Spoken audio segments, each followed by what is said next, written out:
Welcome everyone back to Pommy and Oz. Hope we're all doing really well. If you're new around here, hit that like button, hit that subscribe. It really helped the channel out. We're absolutely smashing it out.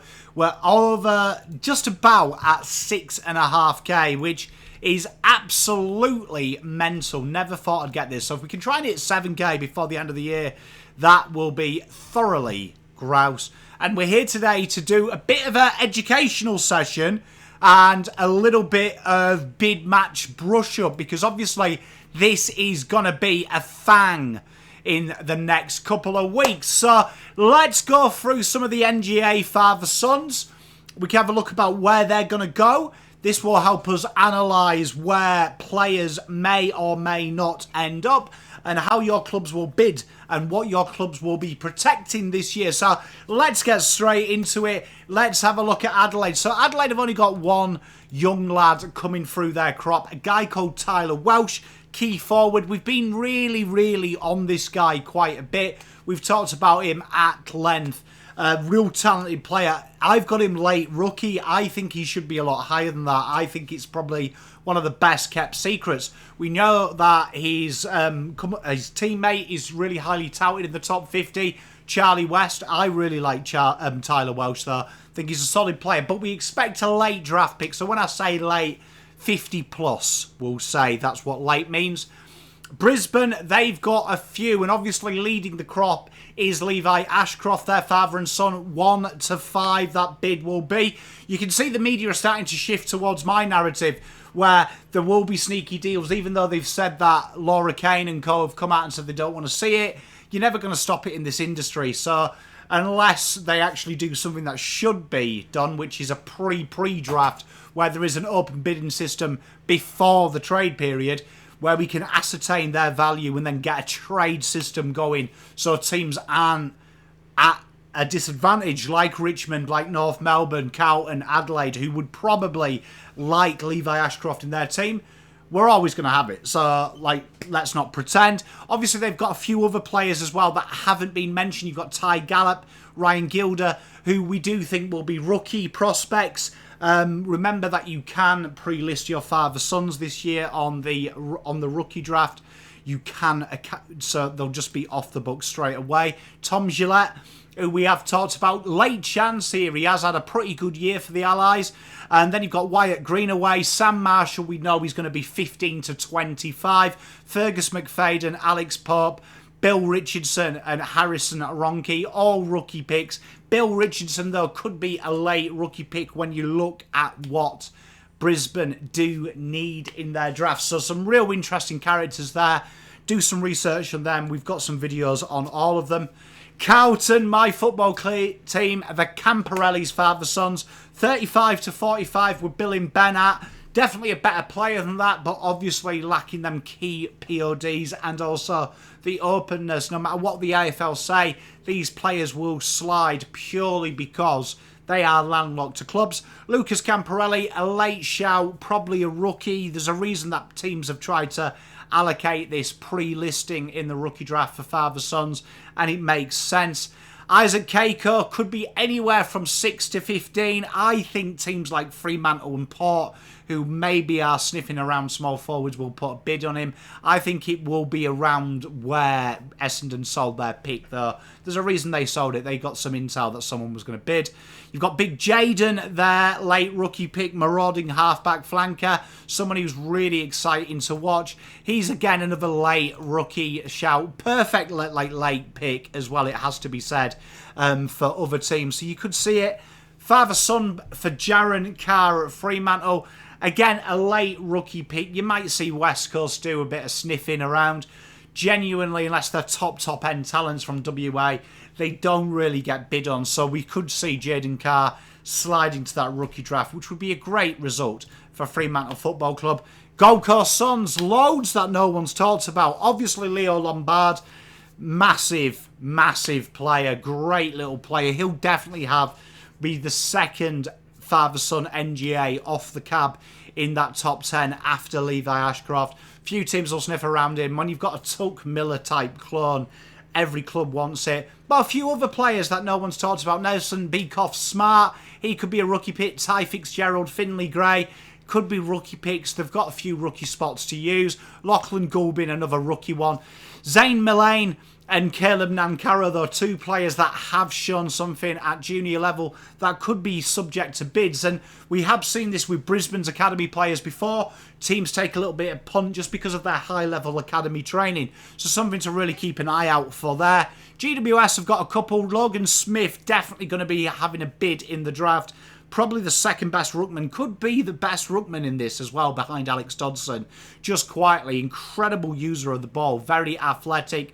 Cooper Bell and Joshua Delana, two players that could be rookie selections for them. Cooper Bell especially has been really, really strong. Hawthorn Football Club. Not many people have talked about this guy, but I'm huge on him. It's almost like you're getting Jai Newcomb 2.0. Big fan of Cody Anderson. Very, very good footballer. Hard at it. Built very well. Definitely could be subject to a bid in that 35 to 45 range. Then you've got Melbourne Football Club here. Ryak Andrew and Ricky Mentha. Two players that we have heard a lot about, particularly Ricky Mentha. Really exciting player. Got real high ceiling there. And Ryak Andrew, someone that has really gone under the radar this year. But someone that you could really see. And he is the brother of Mac Andrew. That tall defender, can swing both ways. Won't be surprised to see a bid on Ryak just because of his fundamentals. River Stevens, a player that North Melbourne are obviously landlocked, could be a late pick here. I could see more likely rookie. Benny Barrett hasn't been talked about Port, and a player that was probably in most people's top 30 at the start of this season. Has kind of slid down, but a very, very talented player, and a player that I think Port will get their hands on. Could be a bid, a bit late, you never know. Adrian Cole, the pick of the bunch for St Kilda, probably the best one-on-one defender in this draft. 30 to 40 his range. Lennox Hoffman and Elwood Peckett, definitely two players that could be late or rookie bids. Two to watch out for. And then we round it off. Sydney have a plethora of players. Joe Cochran being the standout there, a late or maybe a rookie, but then they've got a few. And you're going to really enjoy this because you're going to mock the way I pronounce things, as often is the case. But Nick Andresheo, Harry Cameron, Joe Harrison, Ben Lenarduzzi, and Tom Ryan. Tom Ryan, one to really look out for, and Joe Harrison, two players that I could see could be rookied and sniffed at by other clubs. And we finish with the West Coast Eagles, a really top talent here, Malachi Champion, who's had a disappointing year, it has to be said, but someone that I could see you having a bid on just because his ceiling is so high should you get him right. But they're the people to worry about. So what I thought I'd do is let's have a look at how this bid may go in. So let's just say pick 4 is Levi Ashcroft, and we can see it because there's so much history of this with father and sons. Unless they're a key position, genuinely, because it's an open season and everyone's there, they want to make their players feel special. There is talk Richmond might bid on him. I don't really see it. Pick 1 genuinely is, we want to give him that nab money, as it were. But Levi Ashcroft, let's say the bid came in at pick 4 to keep the math simple. Before the draft, obviously Brisbane, we can do before the draft because everyone will be in their order. They have 27, 34, 42, 43, 49 and 58.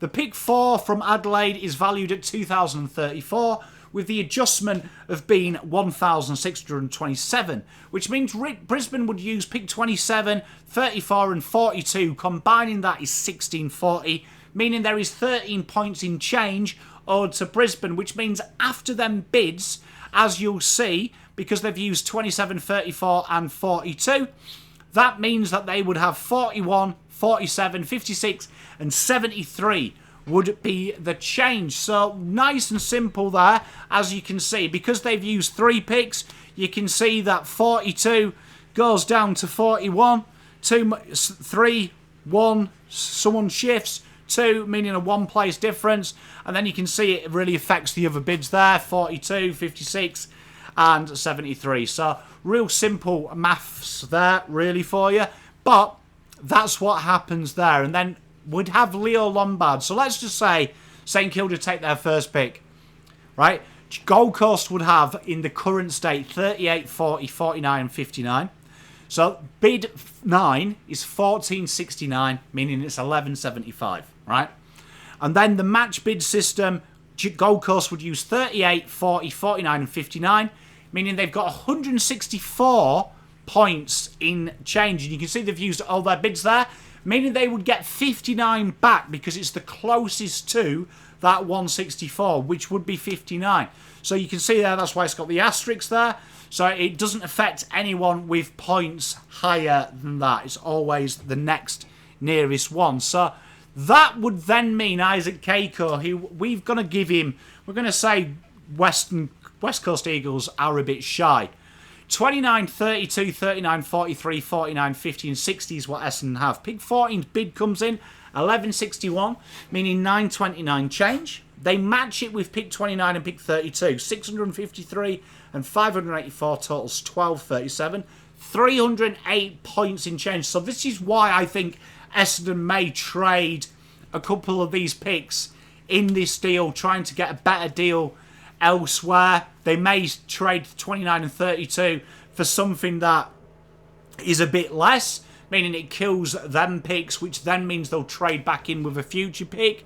But that would mean that they would have 38, 42, and then 48 would be the change, 49, 50, and 61. Some really healthy picks there for them to trade up should they want to. Really interesting what they will do with their bids, right? So Sam Marshall, we've got GWS bidding for him. 784, 785, 618 discounted. 39, 45, 54 and 71 with all these dodgy things that's going on. They'll use 39 and 45 to match. 793, 179, 5 points change. 53 and then 58 and 71. Remember, 71 was the extra they got. They'd get 58 as change, meaning that they could still participate in this draft should that happen. Which then makes it really interesting because Ben Camporelli is one of them players that would be the next cab off the rank, right? So do this as well if you want to do with like Logan Smith or someone like that. But I think just around this 33 is where bids will start happening. So let's just say from Cowan's perspective, if the scenario was Sauce bids on him, Cowan have got 38, 57, 64 and 65 and 67. And notice how the picks have been deleted, then given back, and the players there and where the match bids are. Cowan don't get affected by this. It's very interesting, particularly in these certain circumstances. It's why we've used these examples.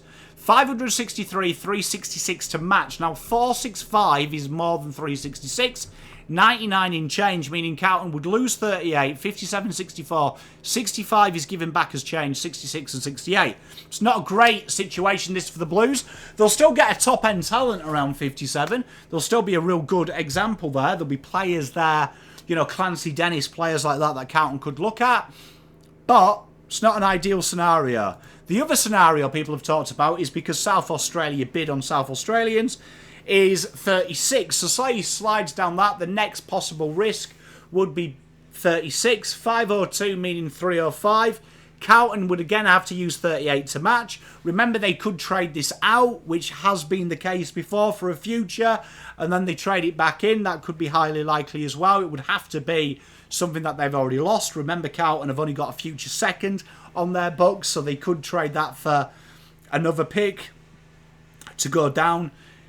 It's very hard to do, though, that when you have to have them futures back.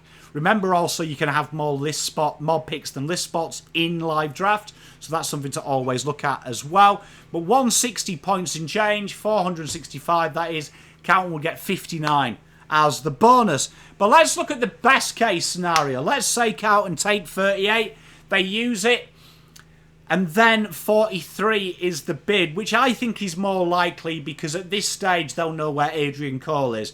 Opening up at 38 for St Kilda means someone will put in a bid for Adrian Cole in between their picks. That is often the case in the rare event a father-son NGA team does bid. Carlton would have 57, 64, 65 and 67.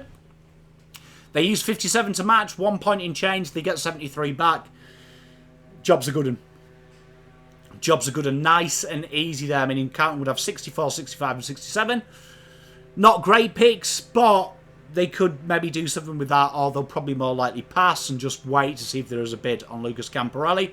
But that is how it works out. So you can flex that with other teams as well. Logan Smith, very simple to do. But I thought we'd do this video so you've got the players that are linked to your club so you can do a bit of research on them. Any questions, we will do a live on Wednesday and Thursday, so make sure you have your questions in while we're doing the live draft. Terry will be joining me from Blue Abroad for that, so I'm really excited about that and chatting some rubbish with you over 2 days. And then after that, we will have a full draft recap, so that's going to be really exciting. And then we'll be heading on into the pre-season, some festive activities. Any video suggestions, drop them in the comments. Peace, love, and light. Pommy out.